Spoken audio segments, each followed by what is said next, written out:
my daughter's wedding, so I Oh, can't but come in you don't today. need an excuse. I'm just laughing how. No, I miss it. I miss the exercise.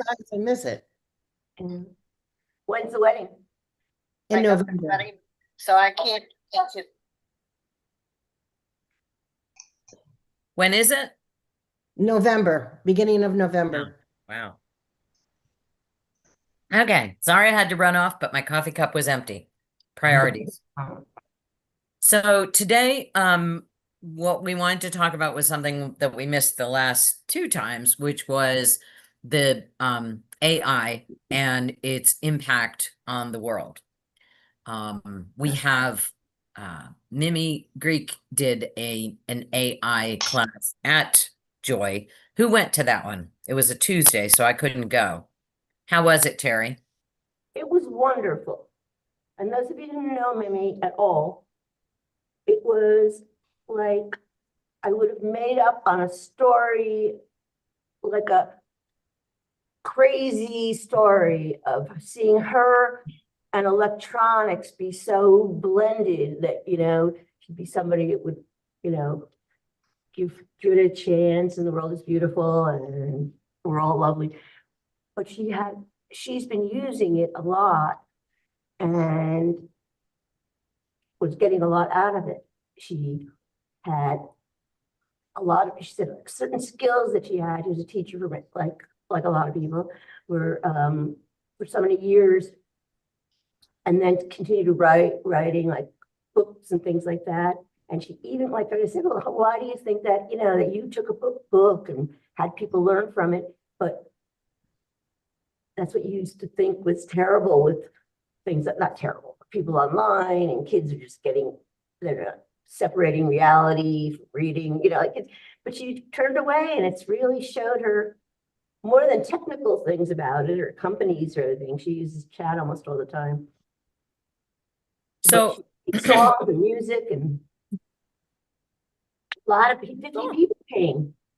47 nice. people. Yeah, it was, but I wish they were all in this room so I they could know. hear the other side, because we're going to talk about the other Wow. side of it. Kathy? I was just going to say, that Chat GPT, my granddaughter, and so I have used that, and it's been useful. It's an app, and so that's my only experience with AI, but it has been useful for that. So we've played with it some in this class. We did some making pictures last year, and we also did some poetry, which was kind of fun. Might have even been the year before. I don't know. AI has been growing in leaps and bounds in the last literally 2 years in terms of how much it impacts our life. I still believe that there are very good uses for it. Its abilities to transform medicine, I think, are going to be huge. I think that it's going to really, really make a big difference on healthcare and medicine and how answers are found for our issues, whatever they might be. On the other hand, for the first time, I'm pretty annoyed with technology insofar as I am invaded by it, completely invaded. Everywhere you turn on a device, you have very little choice how to get out of it. So, how many people have Chat GPT on their iPhones? You don't know. What's the difference between Chat GPT and just regular when you Google and ask a question? Okay, so that's a great question. So, when you Chat GPT is one model of artificial intelligence. There are many. Microsoft's model is called Pilot. So if you're using a computer that is Microsoft based, you're going to be using Pilot. If you have a Google based product, it's going to be Gemini. So each of them employ their own brand of AI. Okay. AI is what's known as machine learning. And so what it does is they create a program that combs all of the internet for all of the information possible. Some of the information that they have combed, they've combed illegally. And there are many lawsuits out there right now that say that XYZ company has gained money by using information that they didn't legally have access to. And so in their quest for gathering all of the information into one program model that they can then use to spit out answers, as an example, for a simple query, that some of that information we shouldn't have, and because it belonged to somebody else. So, and that's personal information. I'm not even talking like corporate trade secrets. I'm talking about our personal information is also being thrown into the mix there, whether it's being done in a protected way or a not protected way. That's one of the questions that is an issue. So I did a dive, first of all, into why does this matter on a privacy matter. We all pretty much know that there is no privacy anymore. There is, if you think that what you do is private, if you're on the internet, it's not. It is not. If you have a cell phone, your information is not private. You are out and about in all kinds of ways. In the simplest way, excuse me, I'm gonna pull up one that we've looked at many times.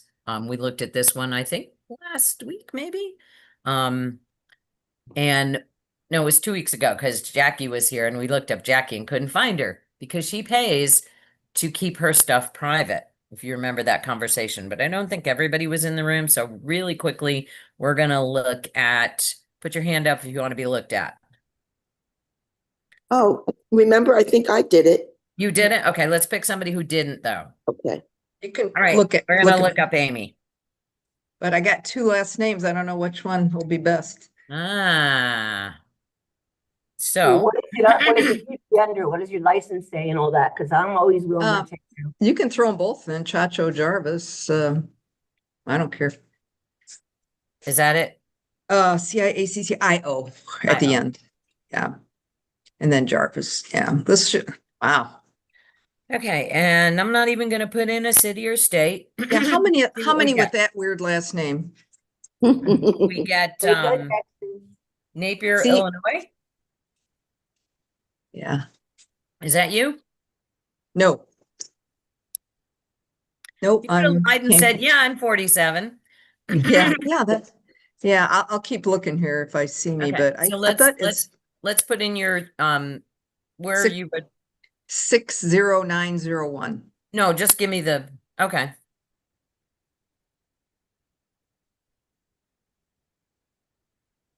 There we go. There I am. There she is. Oh, used to live in, yeah. Oh, wow, look at Okay. this. So is that an accurate phone number? Old one, no longer. Yep. Also Uh, seen as, here are some of her aliases, Yeah, look at, there's my address and where we live. Woo-hoo. and there's the Google map of her house. Yeah, And then we have phone numbers. wow. We have full background report. Yeah. Is that your email address? Yep, ain't that lovely? Okay. Previous addresses, places you used to live. Yeah, some of them, not all of them. Okay. Yep, How about this? yeah, yep, those are all relatives. Oh, geez. Oh my gosh, look at this. Wow, How about these people? Do you know any of Yep. these? I sure do, all of them. Okay. Now, how about your jobs? Let's see, St. Mary's, Yeah, those are all pretty, yep, Okay. pretty true. Now, we're not even touching the things that are sponsored links, which I could pay for, Yeah, find out I- more information. you wouldn't find anything there. I'm Uh, just looking, and then here is the summary of Amy Yeah. right there. yeah, Little story about pretty Amy. boring. So when I say that you are out there, you are out there. Yeah, Unless yeah. you not be out there, your information is out Yeah. there. So kind of, do you want companies like Google, Apple, Meta, any of those places? Oh, look, Kathleen came in. Woo! To how nice to see you. To have your information and use your information and make money off of your information without compensating you. Doesn't bother me. What if, Bothers me. what It if they're bothers making, you, Medina? Why? what if they're I- making a lot of money off of you and it ends up costing you? That's Well, something. that's different. Yeah. Yeah, but even if it doesn't end up costing me, they have not gotten my permission to do Yeah. any of that. So how do we stop it? Well, that's the challenging part. That's the very challenging part. That didn't look like Jeff. Oh, no, we got visitors. You're good.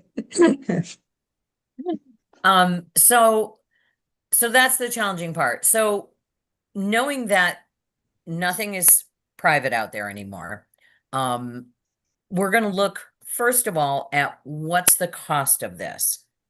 So I'm going to share again.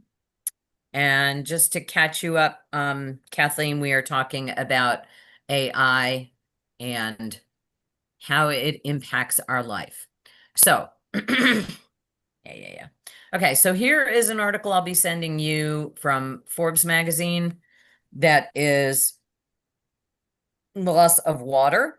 And that was, this whole conversation got started by Carlene. She asked a question, and so I did a deep dive.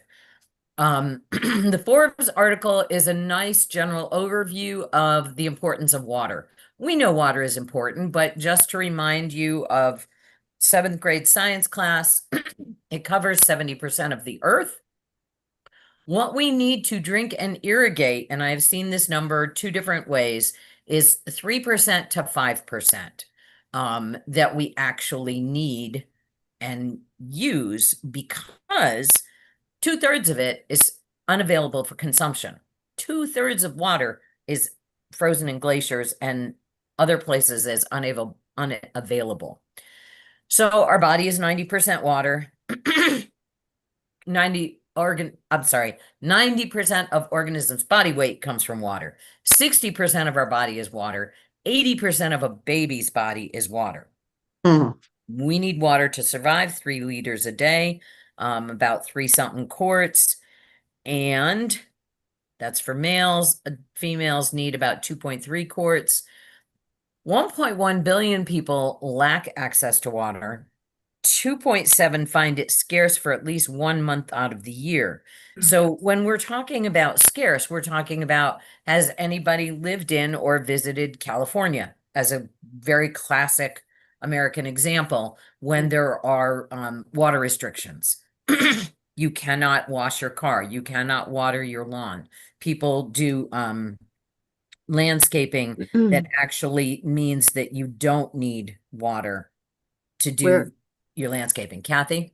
My sister lives in California and they are not allowed to plant any grass. There is no grass anywhere in the town that she lives because you have to water the grass.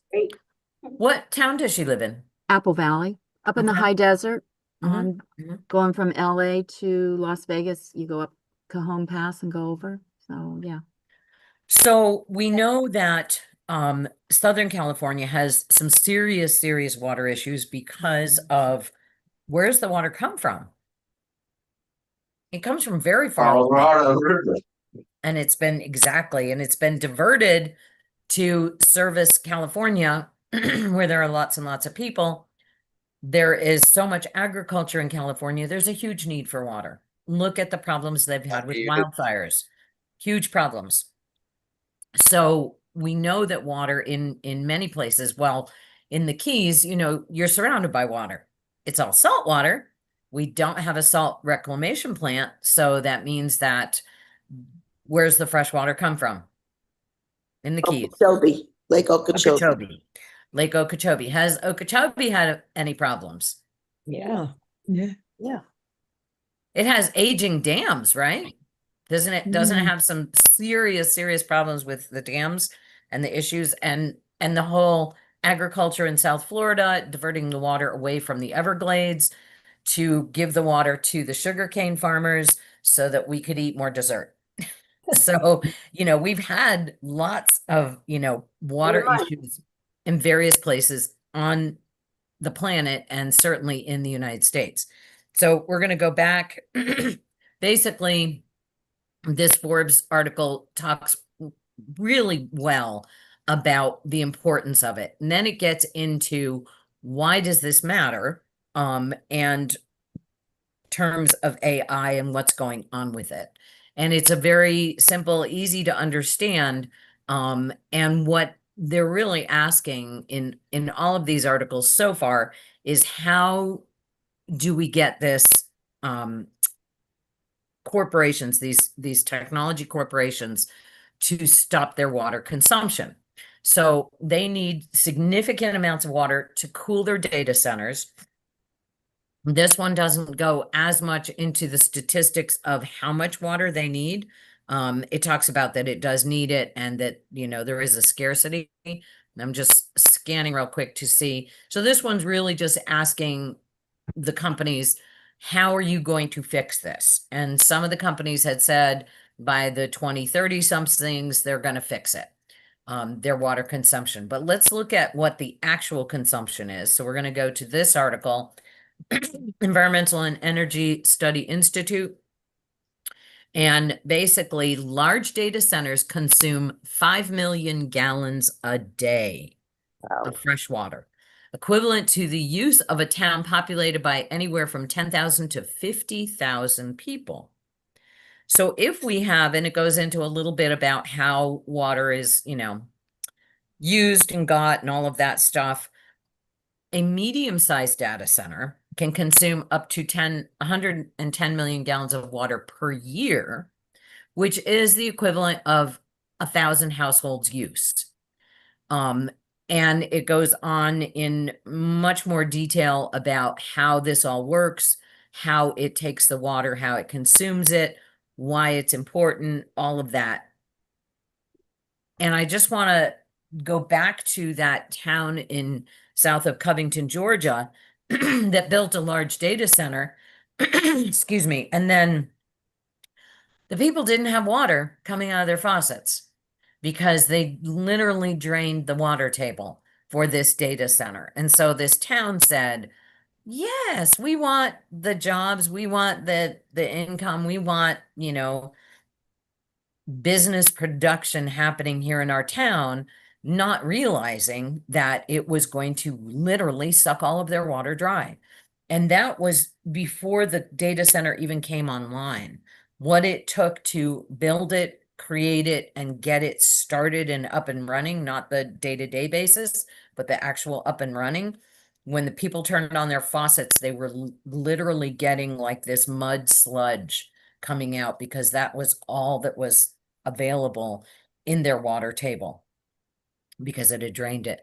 And so that was what kind of turned me to this whole conversation in people don't know this, and we should be extremely concerned about it because, okay, Covington, Georgia, bet nobody, maybe Terry, but bet nobody else in the room knows where that is.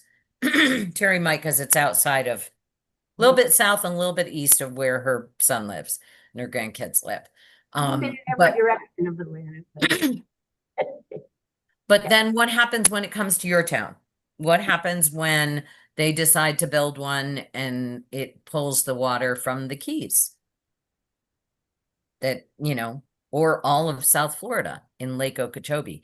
So, part of what we can do, one, is to just be aware and make sure other people are aware, because when people say, oh, I did this, and I'm not disparaging Mimi's class, but Mimi did this wonderful class on the beauties of AI, and half the year Mimi lives in the desert, right?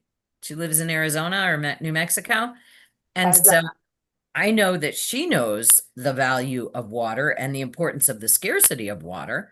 And I'll bet she doesn't know how much AI drains our water and our water supply for literally cooling the equipment. That's what it's doing, is just keeping all of this equipment cool. It doesn't run otherwise. Joyce. Does the data center need to be near where it's being used? I would think it could be located anywhere. It could be located anywhere. That's the thing. There are, I'm willing to bet, although I don't know the answer to this, I'm willing to bet that they have to locate somewhere where there's a good water supply. You know what I mean? Like there are plenty of places. If you look at a map of the country at night and you look to see where is light, and you see, you know, the whole eastern seaboard is just full of light, and then the west coast is full of light, but there are large swaths of the middle of the country where there is no light, meaning there are very few people. But I'm wondering, you know, like, why not put them there? Why not put them where it's not going to impact people, but there might not be adequate water? That's probably why there's no people there. Yeah, yeah. Martin. Has anybody explored the possibility of using salt water from the ocean? That's an excellent question. That is excellent. Yeah, I mean, there's oceans full of ocean water.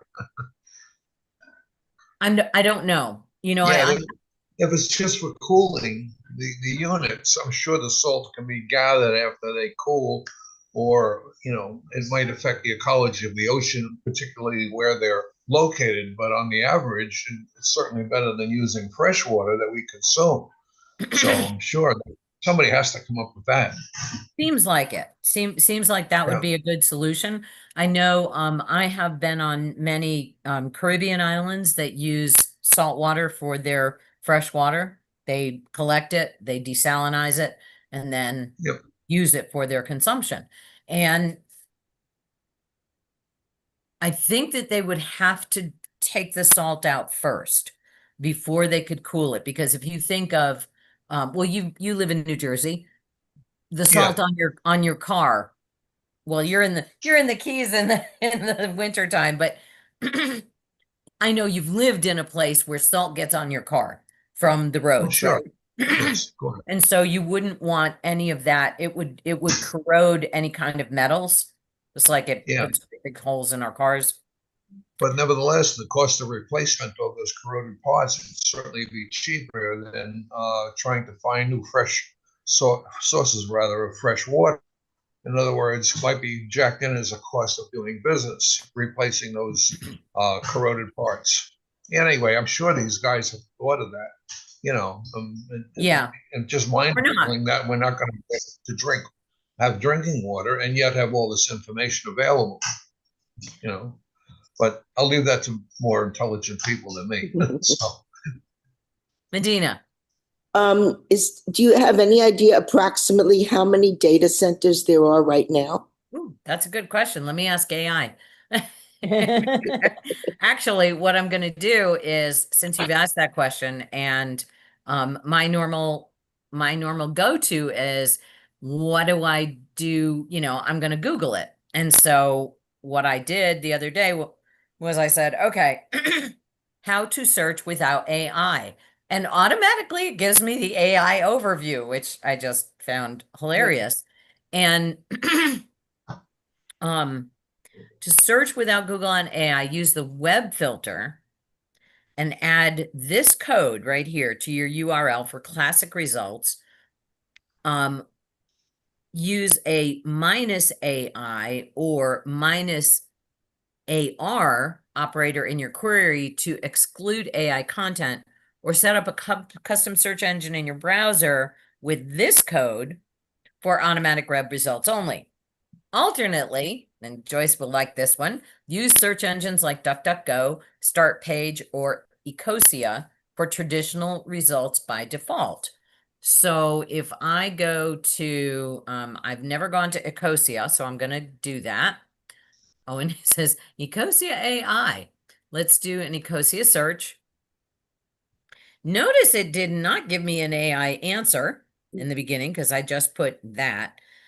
The search engine that plants trees. Okay, Oh, let's look. Search the web. So what was the question? Oh, how many data centers are there? And this gets asked a lot because this was the number one. Mhm. How many data centers are in the US? And the answer is, Mm.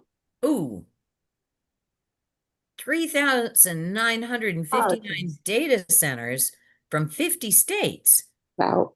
Okay, data center map. We are definitely looking at this. Wow. I'm going to zoom out just a little bit.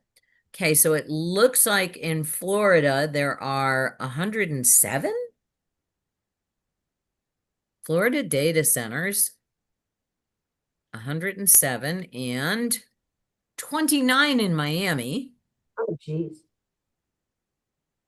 Let's get a little bit closer here. Oh, wait a minute. It's not going to let me move the page. There we go. All right. Huh.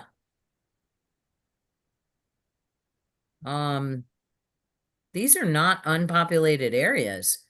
Looks like the most southern one is a little bit south of Kendall. Hmm. Net to go.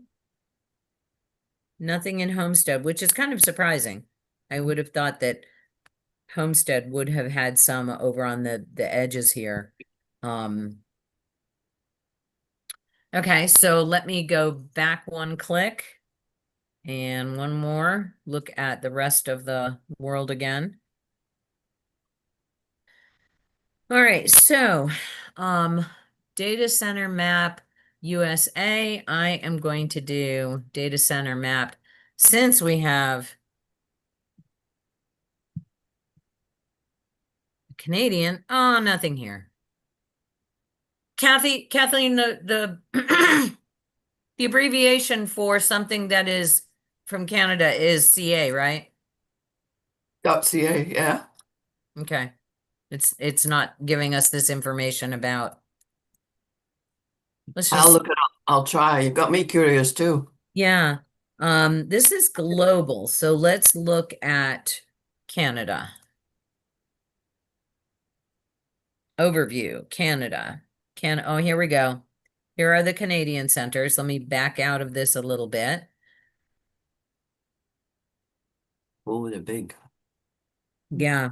So what's interesting to me as I get thinking about this and the whole cooling thing is that there are no data centers up here where it's cold all the time.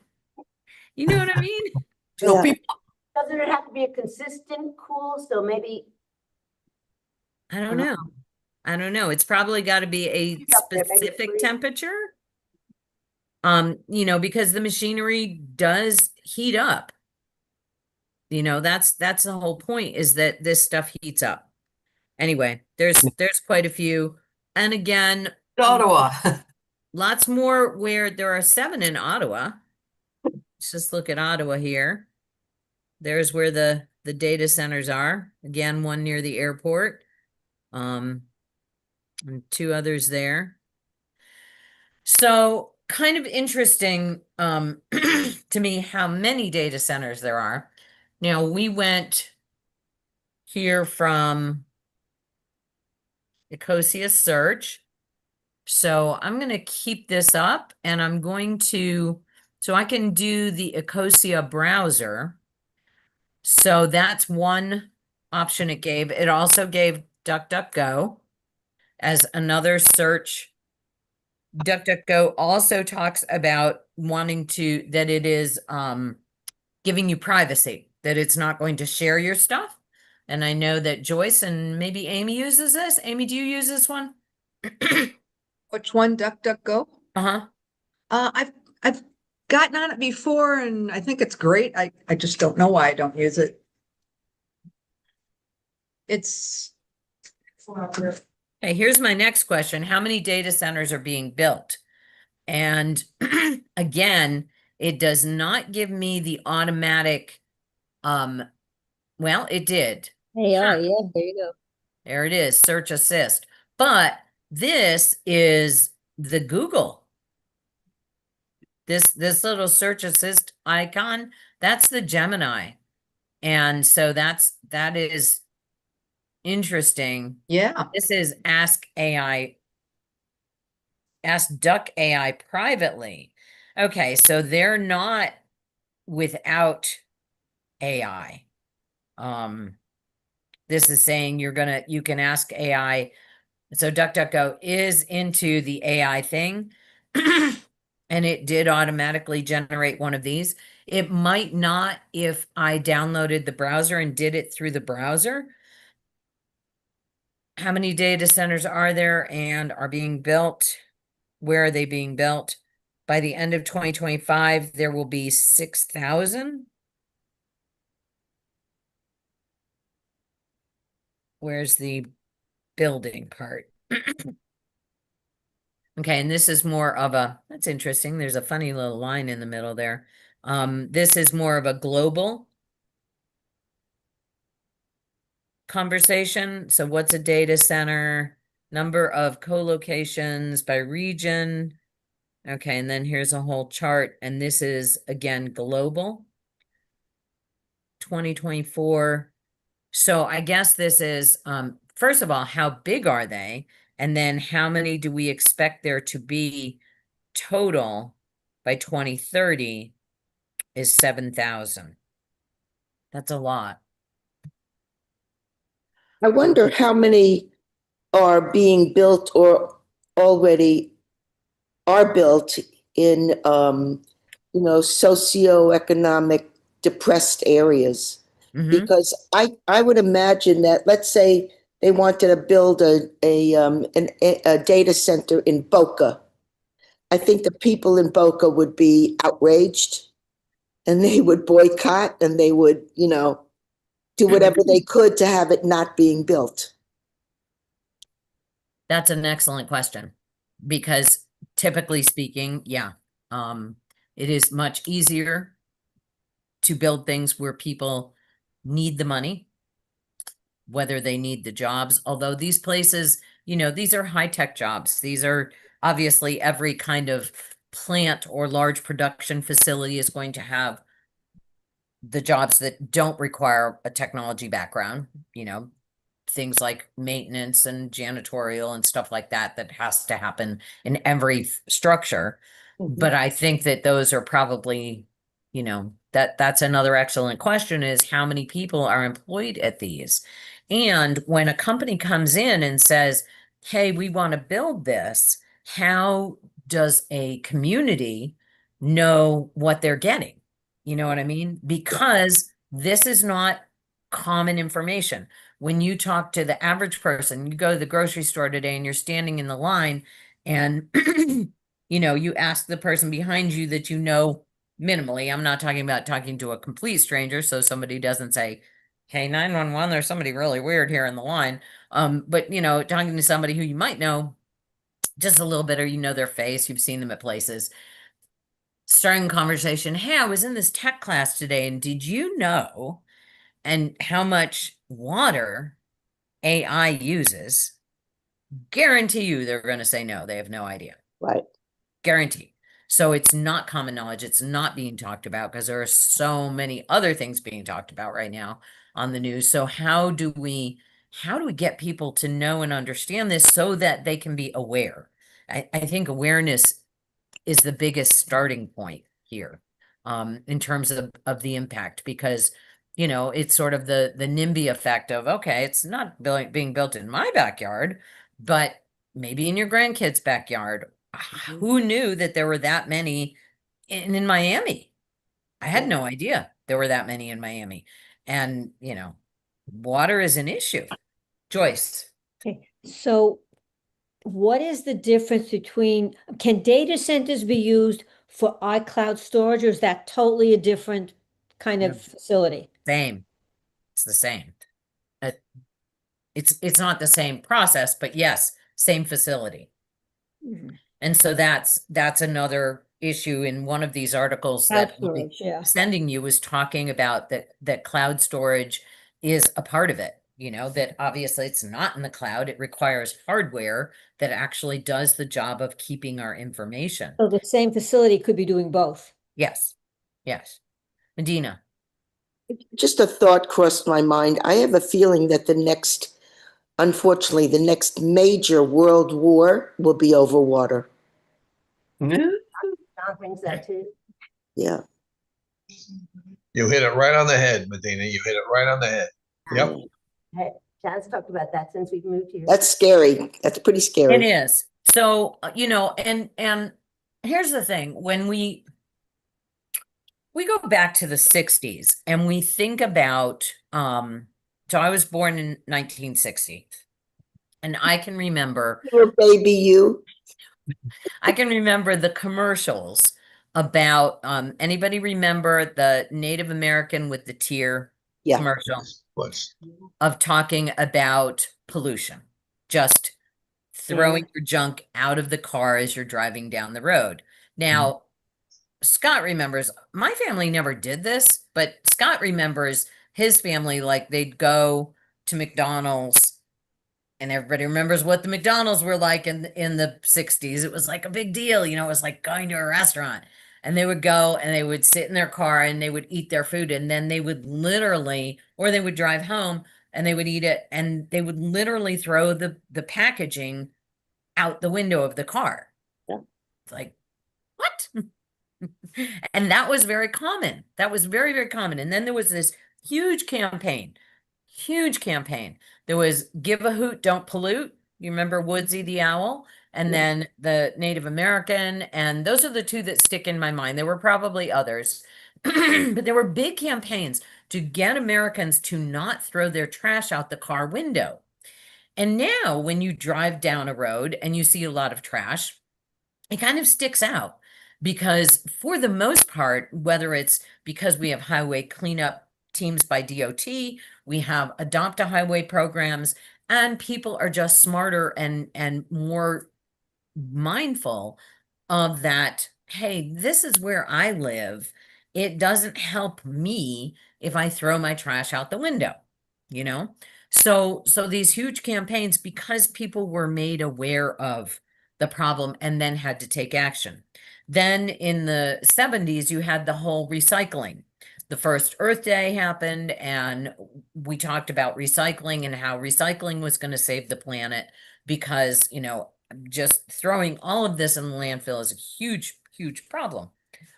Interestingly, and so, you know, I'm a big recycler, and I saw a documentary the other day about a young woman. She can't be more than 25, who lives in Louisiana, who realized that Louisiana doesn't recycle bottles, glass bottles, at all. It's like, what? What place doesn't recycle bottles? They'd have no, you know, structure for this. And so she took it upon herself to start in New Orleans, going to restaurants and collecting their bottles and creating this little tiny facility where they crush the bottles, and then the whole production was either it ends up as chunks or as sand. So there's a couple of different ways to do it. Long story short, not only has she created this recycling program in Louisiana, which then sells the product, whether it's sand or larger chunks of glass, to glass bottle makers, because glass is the easiest thing to recycle. Absolutely the easiest. Yeah. And so what she's not selling to the bottle maker, she's making into sandbags to reclaim wetlands that have been destroyed by hurricanes. They can put the sand, so glass is sand, right? It's pure and simple, it's sand. So they take the sand, they put it in these burlap bags. They're making islands. They're doing this little test patch where they're making these islands in the wetlands. They're planting native plants and then seeing what shows up, and nature is coming back in to these places that were just water wastelands. And it's like, okay, next time somebody says something bad about young people, I'm going to yell at them because young Good for people you. have the ideas. They do. And this woman is making a huge impact. Again, who would have thought that they weren't recycling glass in Louisiana? It makes no sense. So I think part of it, our awareness of one, this is a future problem that we need to make sure that in our community and the people that we talk to know that if a data center is trying to build in your community, you need to question very strongly what they're going to do about cooling and how they're going to protect your water source, because it is in limited supply. There is no more water being made on the planet. Water is, you know, it's like a terrarium. The planet is a terrarium, and the water that comes up goes up to the clouds and comes back down. There is no new water coming from outer space. What we have is what we have. And if water gets damaged in a way that's unusable, they're not going to use that. And Martin, I'm thinking still more about your desalination. I'm thinking about what if you took, you know, dirty water, polluted water, and used that. The problem is that what's in the water versus being straight water is going to have chemical properties that can hurt the equipment. Yeah, that would be with dirty water, but salt water is salt water. Yeah, but so salt water fish do is it. also a chemical property that can hurt equipment. Yeah, that will hurt Sodium. equipment, but jack in the cost of replacing corroded equipment. Well, and taking it out first, could you clean dirty water? Well, if we could clean dirty water easily, wouldn't that be happening more anyway? These are questions I don't They have a know. process for cleaning dirty water, but it's very expensive. All right, so that's the problem. I think it would be cheaper due to the fact that our populations are on the West Coast, East Coast, to build those data centers closer to the ocean. And the fish live in the ocean, so how bad can it be? You know? So let me ask you this. I'm just being devil's advocate because I like the conversation. So Certainly. if that's a problem, why is Southern California, which is so desperate for water, not having huge desalination plants? There's a That's- good question. Yeah, All right, right. Medina, Terry may know the answer. Joyce had her hand up. Well, I'm looking at Terry, who's waving wildly. I put my hand up electronically. I was trying to be quiet. Oh, there it is. You should have put up Bob's hand. I would have seen it better. My son Daniel went to Malta for a year to start desalinization projects, because like Malta, just like us, gets water from Sicily or southern part of Italy, and they had this process. And it even in Daniel's year there, they came up with the idea of the windmills also to work the desalinization plant. So it was very efficient, easy to do. And But why are they not doing it in Southern California? saying that that's the same, they just didn't get funding to do it in places. They didn't think it was because he came back when he was in school in grad school in Northern California. And he said, why are we not doing this? Or why from Las Vegas Los Angeles to Las Vegas is desert. They're still getting water from the West Coast. Yeah. And Daniel thinks it's all about funding. It would be like starting something brand new, which we're supposed to be able to be doing, right? And that's his explanation, which has come down many years of how crazy it was. But yes, anybody, townships, counties, or whatever, it would never pass. So. Okay. Joyce? Desalinization does take electrical energy to do that. The other thing is Israel is actually leading the world in water reclamation, and they reclaim sewer water and use it for agriculture. Yeah. After extensive, cleaning. Yeah. Yeah. We have the town up the hill is the equivalent of Ocean Reef in terms of money that we've got right up the hill there. I can almost see it from here. And they have their water treatment plant for their sewer system. I took the kids on a tour of the plant, and it's a very small plant. It's a very small town.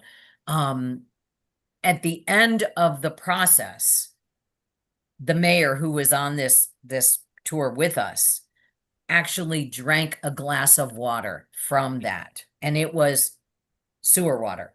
It was treated sewer water, and he drank it in front of the kids. It was like, here's where the water gets treated. Here's what happens. It's clean water. So I think that that's possible. And I just don't understand why we're not doing it more. Obviously, money drives the world. So these things may be very, very expensive, particularly like Terry said, when we're talking about starting something from nothing. So the whole conversation, I think, is really valid for us to be considering the implications of where we're at now. It seems like we're at a tipping point. I think we also have some power in being able to say, what are you going to do about this? And requiring these data centers to protect the people in the communities where they are. And some of that's going to, require some legislation. It's going to require, just like, back in, if you think of, I don't know, let's go back to New Jersey. Let's go back to Martin's hometown and go to New Jersey. I knew I was gonna get it. Go ahead. Being from New England, I'm very, very aware of the impact of factory towns in the environment. And if you just look at it from a perspective of in a town that has lots of factories, historically, the buildings were coated with black soot and very dirty, dark, dingy environment because there was no holds on what went into the air. When I moved to Atlanta, I was like, oh, this is so clean. Look at how pretty everything is. All these buildings are all like shiny and white because they didn't have that factory refuse that came from the air, right? So now we're at a tipping point where we go, okay, this AI is literally brand new in the world of, how this impacts our lives. Us as informed consumers can make a difference. Does it make a difference when we recycle? For that woman in Louisiana, it makes a huge difference. She has made a big impact on her state. And from her little, she had vats that were probably like 500 gallons, very small vat where she was having the glass crushed and all of that, to now she has a major production facility in a very short amount of time. With good ideas and determination, these things are possible. How is we as consumers, how can we be different? Well, I know for a fact that we can search without using AI. It's the first thing on my phone. It's the first thing on my computer. It gives me the AI generated answer. When I go back to my original question of how to search without AI, it gives me the AI overview. And there's that little Gemini logo. That's Google's AI. And so it's got all of this stuff. And then there's some more details about it using mobile websites that are default. So they're saying, come away from these places that automatically feed you AI first. And then it says, dive deeper into the AI mode.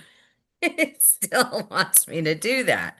Then Google Help says, in ways with AI overviews. So open in any browser, make sure you're with incognito turned off. So lots of information there about that.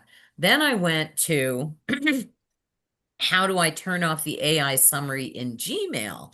Because disturbingly, when I get an email, and let's see, right here, this was an email that I sent to myself because we were going to talk about some dark web stuff today too, but we're not.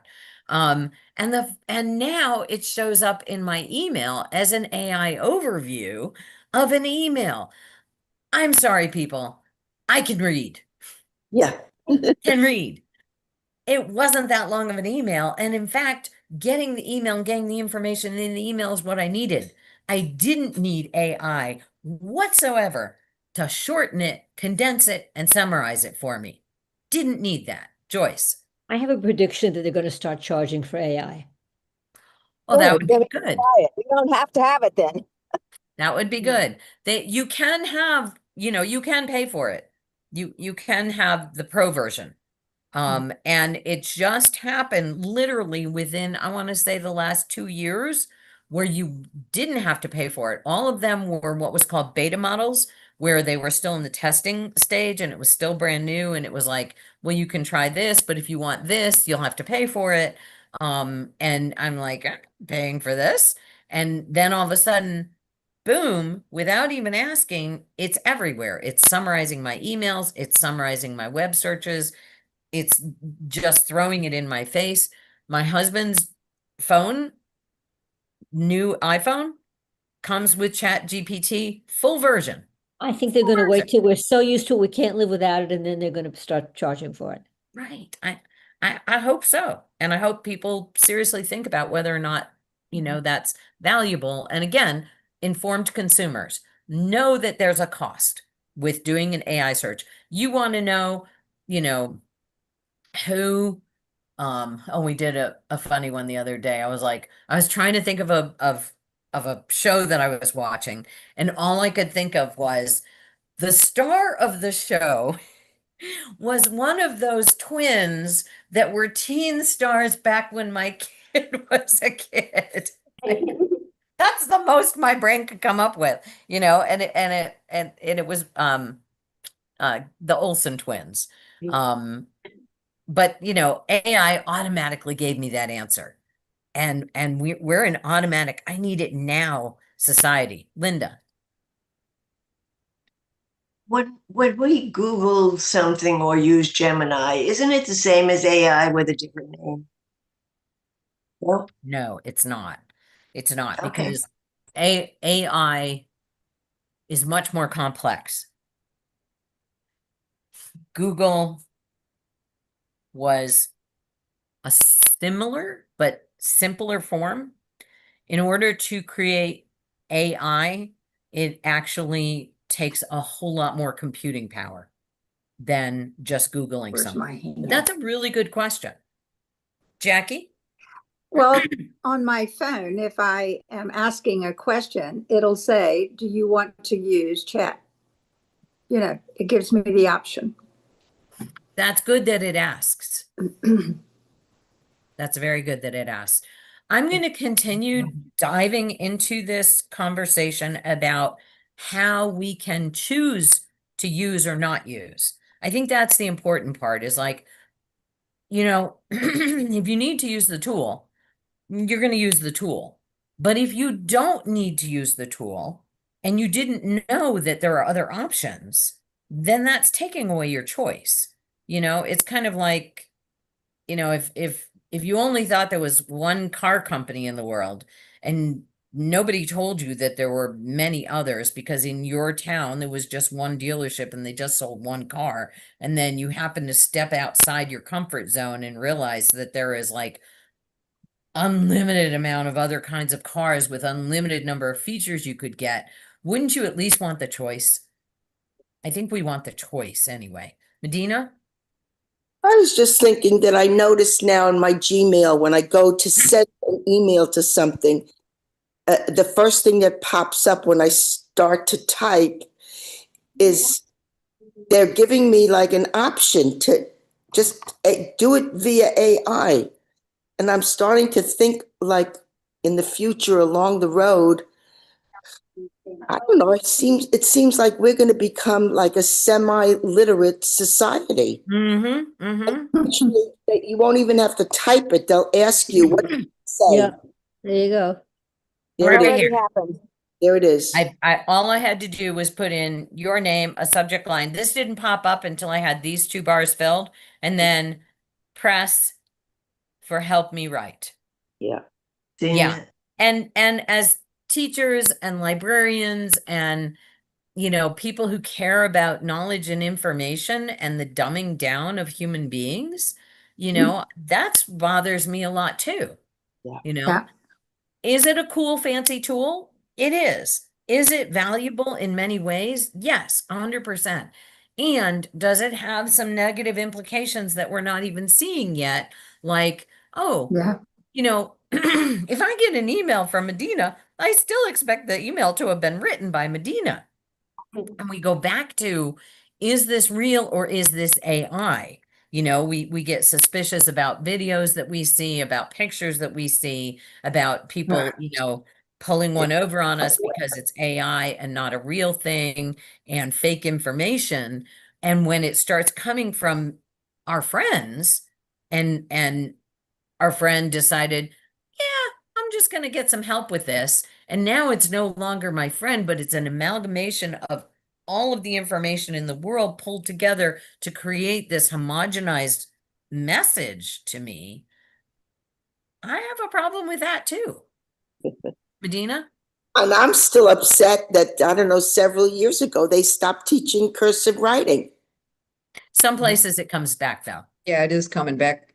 I hope so. Some places it does. In the I town I went to school with, Believe it. And I that's know. an individual, you just have to go to your Board of Education, wherever you live. If you like cursive and you think it's important, which I do, and Medina does, then you go to your Board of Education meetings and you stand up during public comment time and you say, you know, this is important and why.